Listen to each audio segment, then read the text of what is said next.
Welcome back to Plant Etc. It's officially spring, and it means that it's time to bring out all the little babies we started back in March out into the world.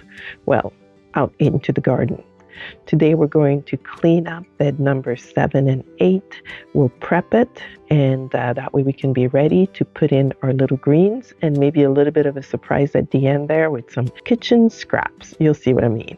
Grab yourself a tea or coffee and let's hang out in the garden. Now we're in bed number 7 and number 8, and we're just cleaning out some of the old plants from last year, leftovers from last season. So these are actually old kales that are now flowering. I mean, you could even still eat them, but I was just cleaning out the beds and doing that. This is not very glamorous kind of work. You just got to do it before you get ready to start planting. So honestly, this part always feels like a bit of a reset, I should say, a bit of a reset for the beds, kind of saying, okay, now it's time, we're going to start a new season, let's get ready. And it's kind of telling your bed, okay, you're going to have to do your new job for this year. So hope you do the same in your garden and you just clean everything out so that way you have a bit of space and you have a fresh area and clean area that you can start planting.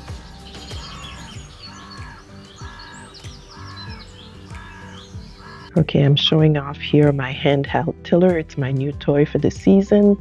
It only goes about a couple of inches, but it's really going to help get things going.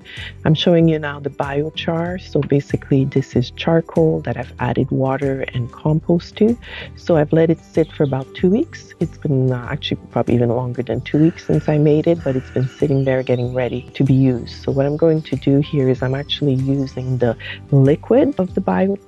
I'm going to put that on the ground and it's really going to get absorbed in the soil right away, and it's going to give it like a bit of a jump start, get the microbial life in the soil to get it going, and it's also going to help the plants. I am mixing it up with my handy little tool here, and you can see it doesn't go deep very far, but it's enough, it just mixes everything up together very nicely. So this is really good. Still doing a little bit of cleanup here, pulling things out here and there that I missed, but yeah. So just keep doing that. Do what you can to get the soil kind of revive it, give it a little bit of a boost to get going.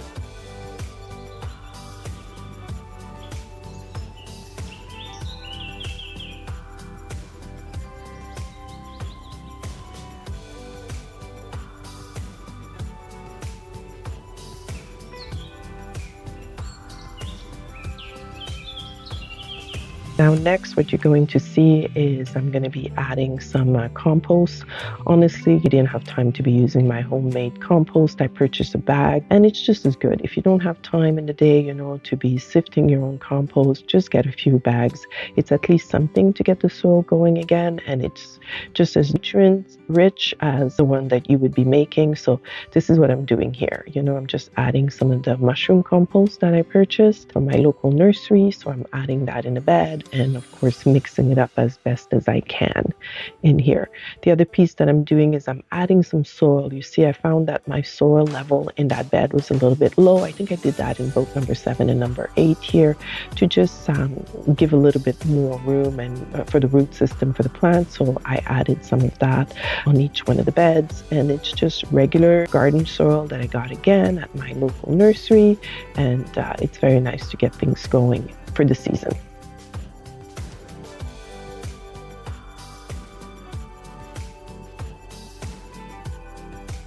Here I am doing it in the other bed, same idea again, same process, adding some of the compost first, mixing it up again. So just keep doing that as you go through in your garden, in the different beds where you're going to plant things.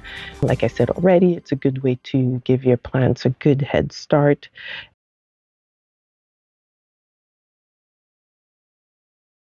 Okay, now let's talk greens. These are the little plants that we started indoors back in March. I'll put a link, of course, to the March video. You'll see that. We got kale, we have broccolini in there, we have our collards, we also have some cilantro.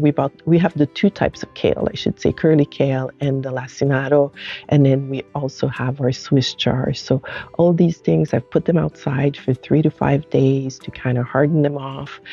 to make sure they're ready to go in the garden. I didn't just plant them in the garden right away. So there we go, transport time. Okay, in the garden, we're getting ready. I'm starting with Swiss chard.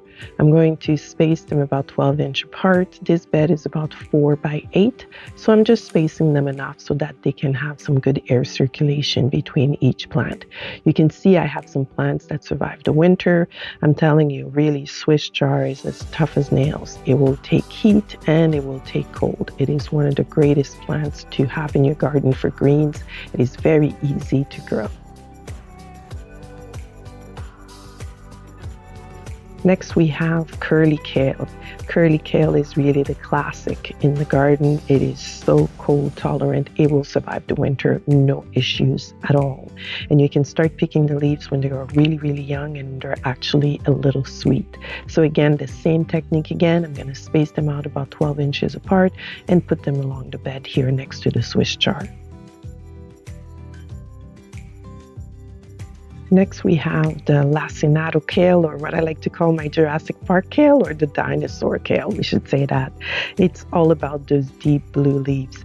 I'm putting it along the edge because that one is going to grow a little taller. So it's going to be probably about 3 feet tall by the time the season is over, So putting it along the edge so it doesn't completely shade the curly kale and the Swiss chard. But I mean, lacinato kale is so perfect in soup with some white beans. So good.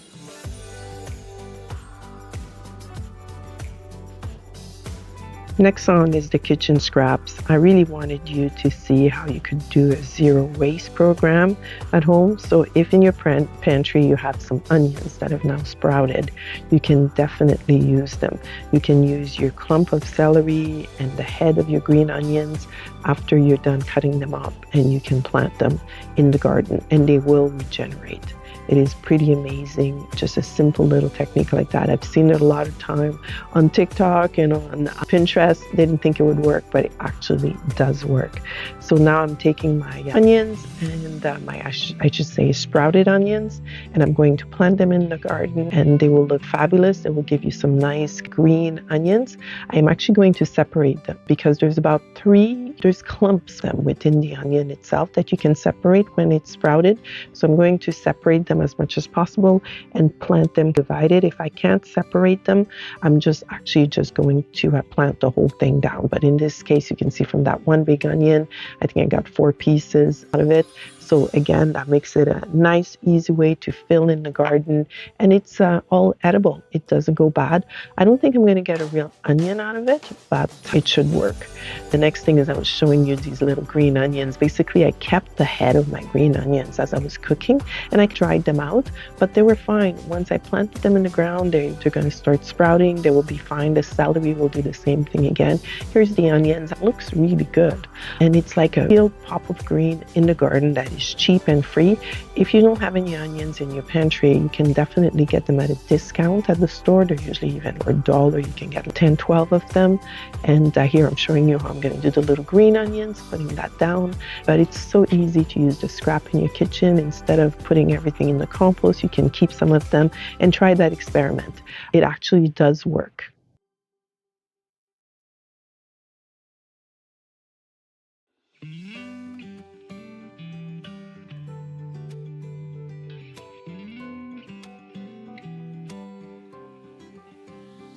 The next piece is just showing you how I clean up. You got to clean up all your beds. You got to remove some of the dead plants from last season. You get things ready. I had some viburnum here that I'm just pruning down. It's the time of year where you just cut everything down so that the new growth can come through. I left it all winter so the birds had something to munch on, but now it's time to really get rid of it. I'm also doing some light weed whacking here, just kind of showing you how I take care of the garden here. So nothing too special, but I thought I would share this with you.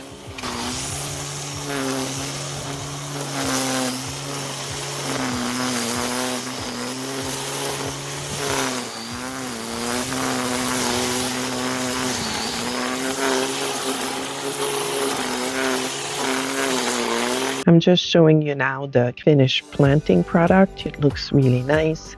These are very fast growing plants, so in a few weeks they'll fill up quite a bit.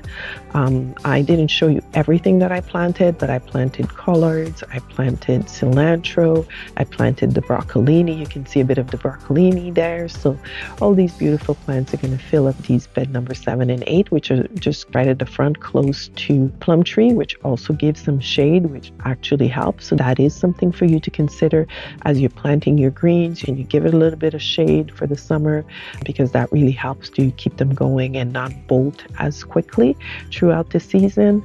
Next, I'm going to make sure that I water everything thoroughly and give it a good soaking, because that will help it so it doesn't dry. I know this time of year we do get some rain, but sometimes you just don't get enough. It's kind of a little bit of a sprinkle. It's not quite enough to soak through and really nourish the plants.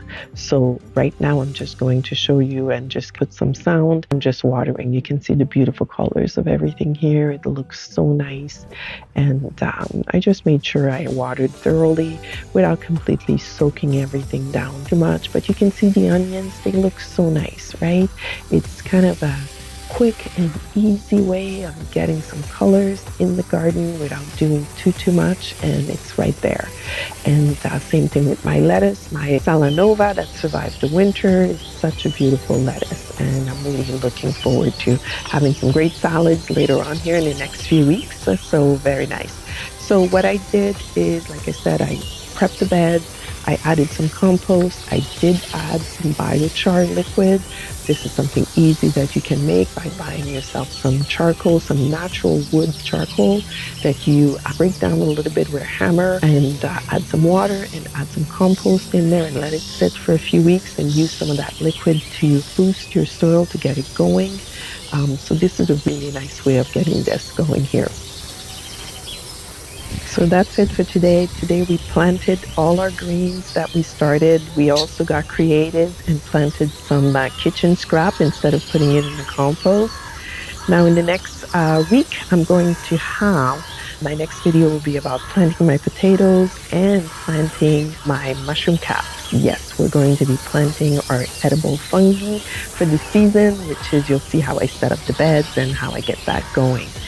So thank you very much for watching. I'm going to leave you watching some of the water here that I'm still doing, watering in the garden.